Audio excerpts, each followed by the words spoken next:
In the top stories, Prime Minister Drew renews call for safer driving as government strengthens road safety measures. Trinidad declines to endorse CARICOM's stance on regional security, and Pakistan and Afghanistan agree to cease fire. Welcome to the ZIZ Midday Newscast. Today is Monday, the 20th day of October, and I am Jasmine Thomas. Prime Minister and Minister of National Security, the Honorable Dr. Terence Drew, has issued a renewed call for greater responsibility and care on the nation's roads, urging all motorists to avoid speeding above the legal limit and drive safely as part of a collective effort to save lives. Speaking during the Friday, 17 October 2025 sitting of the National Assembly, Prime Minister Drew highlighted that speeding remains the leading cause of road fatalities in St. Christopher and Nevis. According to research from the Traffic Department and consultations with accident specialists, speeding has been identified as the #1 case of deaths on our roads. Dr. Drew stated, "We must encourage our people to cut their speed. Research has shown that the faster you go, the more likely it is for you to get into an accident." The Prime Minister noted that the government has already begun implementing technological measures, including the introduction of photo radar systems to detect and deter excessive speeding. However, he emphasized that lasting road safety begins with behavioral change among drivers. Prime Minister Drew underscored the government's commitment to using data-driven strategies to inform road safety policies, improve enforcement, and reduce accidents. He appealed to all road users to exercise patience, responsibility, and empathy on the road.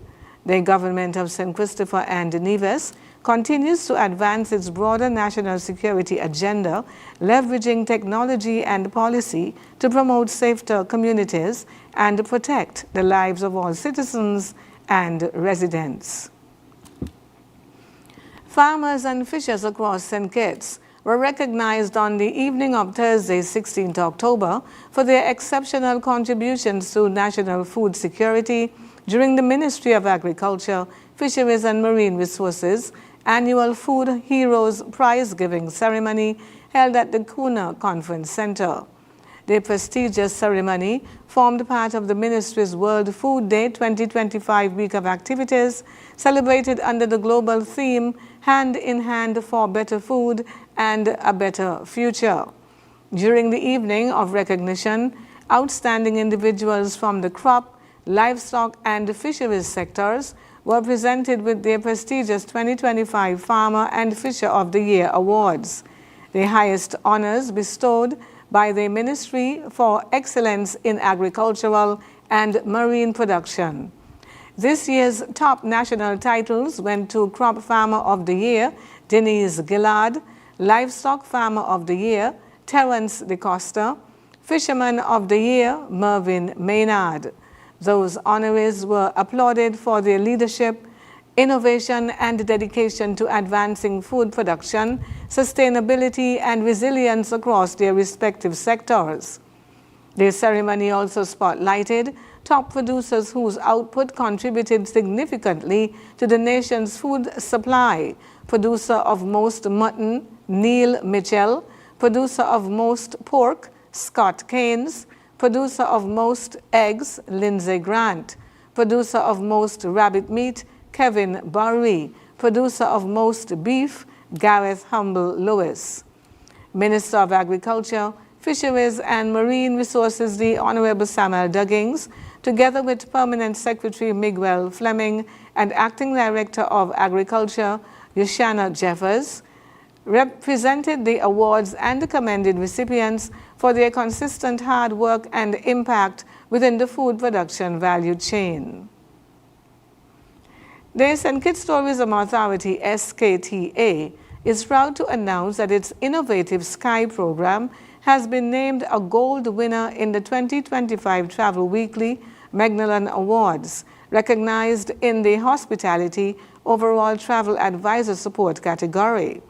Launched in 2024 across the source markets, the Sky program, short for St. Kitts Your Way, is a dynamic training and engagement initiative designed to empower travel advisors with the tools, resources, and insider knowledge needed to sell St. Kitts with confidence. Through immerse learning modules, interactive webinars, destination incentives, and personalized communication, the program deepens trade engagement. It strengthens the connection between St. Kitts and the travel and advisor community in its key source markets. This award is a proud moment for St. Kitts and Nevis, St. Kitts, and reflection of our continuous drive to strengthen the island's global presence, said the Honorable Marcia T. Henderson, Minister of Tourism. The SKY program has been instrumental in helping us engage travel advisors in thorough, authentic storytelling and impactful education. It exemplifies our commitment to innovation and excellence in promoting St. Kitts as a premier Caribbean destination.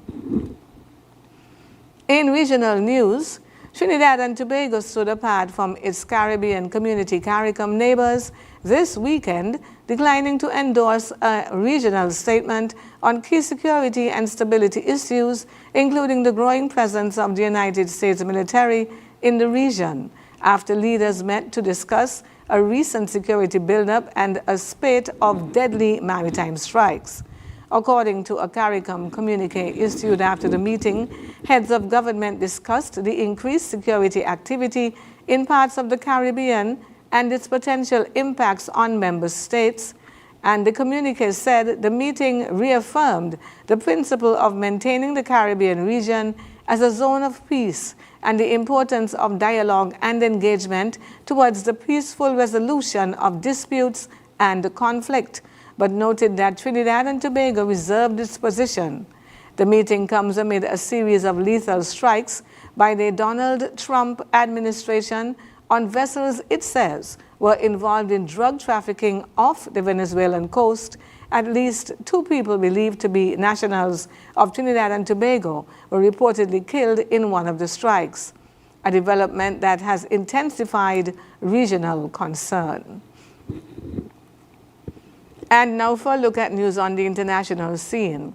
Pakistan and Afghanistan have agreed to a new immediate ceasefire during talks in Doha, Qatar's foreign ministry said earlier Sunday, following more than a week of deadly clashes, which continued despite an earlier truce.